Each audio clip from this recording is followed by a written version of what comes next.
क्या सच में हमारे देश के माता पिता के लिए उनके बच्चों का भविष्य अब कोई मायने नहीं रखता? और अगर मायने रखता है तो फिर परीक्षा केंद्र से लेके सड़कों तक बिखरा युवाओं का यह गुस्सा वोटिंग बूथ तक पहुंचते पहुंचते शांत कैसे हो जाता है? यही वो चुपता हुआ सवाल है जो आज भारत के हर उस घर में पूछा जाना चाहिए जहां एक युवा रात दिन किताबों में अपनी आंखें माज रहा है। पहली नजर में यह कहानी बड़ी सीधी लगती है, जैसे कि सीजेपी मूवमेंट को सपोर्ट करने वाले सिर्फ सोशल मीडिया और युवा हैं, जैसे बेरोजगारी और पेपर लीक से परेशान हैं। लेकिन इस कहानी के दूसरे पहलू को देखते हैं तो दिल दहल जाता है। हर माँ बाप का सपना होता है कि उनका बच्चा पढ़ लिख कर एक अच्छी नौकरी पाए, अपने पैरों पर खड़ा हो। लेकिन जब वही माँ बाप वोट डालने जाते हैं तो वो दर्द, वो पेपर लीक का आंसू, वो सालों की मेहनत अचानक उनके वोटिंग के चश्मे से गायब कैसे हो जाती है।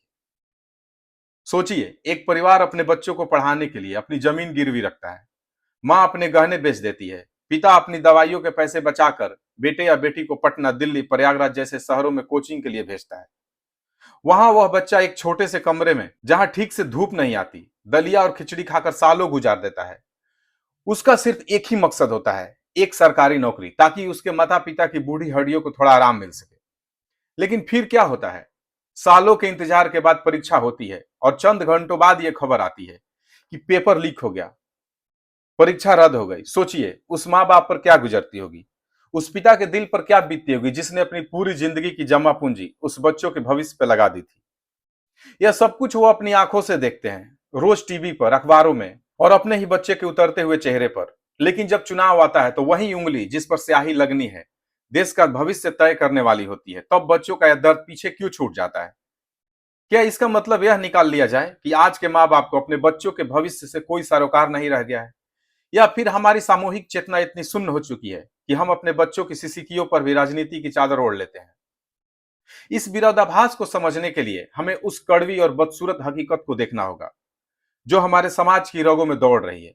ऐसा नहीं है कि माता पिता को अपने बच्चों से प्यार नहीं है, चुनावी राजनीति को, उनके दिमाग को इस कदर जकड़ लिया है कि उनके बच्चों के लिए भविष्य एक व्यक्तिगत समस्या बन गया है, जबकि वोट एक सामाजिक और धार्मिक पहचान का जरिया बन चुका है। जब घर के बड़े वोटिंग बूथ पर जाते हैं तो उनके सामने उनके बच्चों का बेरोजगार चेहरा नहीं आता, बल्कि उनके सामने जाति का वो समीकरण आता है जिसके सामने धर्म की दीवारें खड़ी कर दी जाती है। उनके सामने मुफ्त में मिलने वाले चंद किलो राशन या बिजली के बिल की माफ जैसी योजनाएं रख दी जाती है।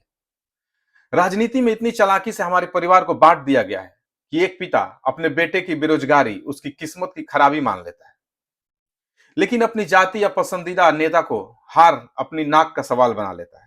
यह कितनी बड़ी विडंबना है! जिस घर का बच्चा पेपर लीक की वजह से डिप्रेशन में है, उसी घर का मुखिया चुनाव के दिन उसी सिस्टम को दोबारा चुनने के लिए लाइन में खड़ा हो जाता है जिसने उसके बच्चों का भविष्य बेचा है।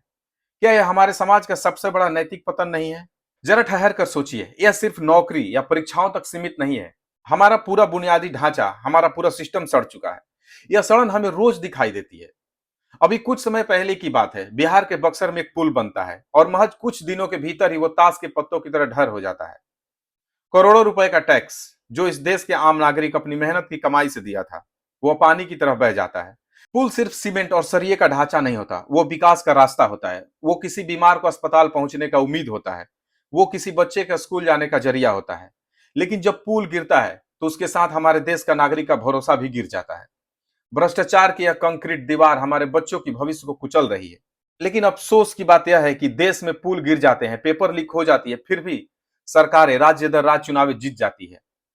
क्यों? क्योंकि हमने अपने जवाबदेही मांगना बंद कर दिया है। हमने ऐसा मान लिया है कि सिस्टम ऐसा ही रहेगा। हमने अपने बच्चों के आंसुओं की कीमत बहुत सस्ता समझ लिया है। क्या यह सच नहीं? अगर यही सिलसिला चलता रहा तो वो दिन दूर नहीं जब हमारी आने वाली पीढ़ियां हमें कभी माफ नहीं करेगी। लेकिन क्या इस लाइलाज दिखती बीमारी का कोई इलाज है? क्या यह पूरा सिस्टम कभी ठीक हो सकता है? हाँ, यह बिल्कुल ठीक हो सकता है। लेकिन इसके लिए हमें किसी मसीहा का इंतजार करना छोड़ना होगा और इस पूरे सिस्टम का मुकम्मल इलाज यानी सॉल्यूशन ढूंढने की जरूरत है। इस सिस्टम को पूरी ठीक करने के लिए सबसे पहला और सबसे क्रांतिकारी कदम यह होना चाहिए, देश में एक राइट टू एम्प्लॉयमेंट, रोजगार का कानून।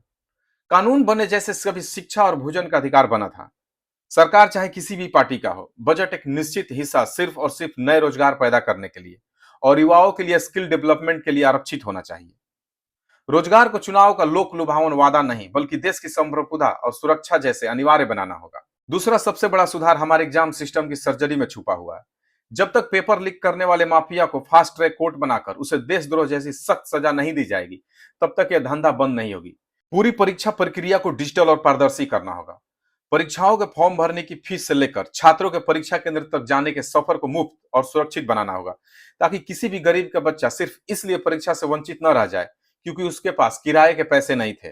तीसरा और सबसे बुनियादी सुधार, बुनियादी ढांचे में ऑडिटिंग होना चाहिए। बक्सर जैसी घटनाएं दोबारा न हो, इसके लिए आर्किटेक्चरल इंजीनियरिंग अकाउंटेबिलिटी का कानून बेहद जरूरी है। अगर कोई पुल, सड़क या सरकारी इमारत अपनी तय सीमा से पहले गिरती है या खराब हो जाती है, तो सिर्फ ठेकेदार नहीं, बल्कि उस फाइल को पास करने वाले सभी अधिकारी, मंत्री की संपत्ति जब्त होनी चाहिए और उन्हें जेल की सलाखों के पीछे भेजना चाहिए। जब तक भ्रष्टाचार की कीमत जानलेवा नहीं होगी, तब तक ईमानदारी विकास की बुनियाद नहीं रखी जा सकती। लेकिन इन सबसे बड़ा और सबसे अंतिम सुधार किसी कानून या सरकार से नहीं आएगा। वो सुधार हमारे अपने घरों के भीतर से आएगा। हमारे देश के माता पिता को एक कड़ा और ऐतिहासिक फैसला लेना होगा। उन्हें अपने वोट की कीमत को पहचानना होगा। जिस दिन एक माँ, एक पिता अपने जाति धर्म से ऊपर उठकर मुफ्त की रेवड़ियों के चश्मे को उतारकर वोटिंग मशीन के सामने खड़े होकर सिर्फ अपने बच्चे के उदास चेहरे को याद करेंगे, उस दिन इस देश की राजनीति का कायाकल्प हो जाएगा।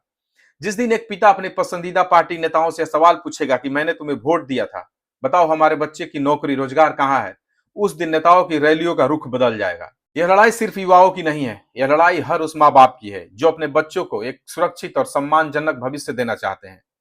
हमें मीम पॉलिटिक्स और ट्रेंडिंग हैशटैग से आगे बढ़कर एक सजग और जागरूक सवाल पूछने वाला नागरिक बनना होगा।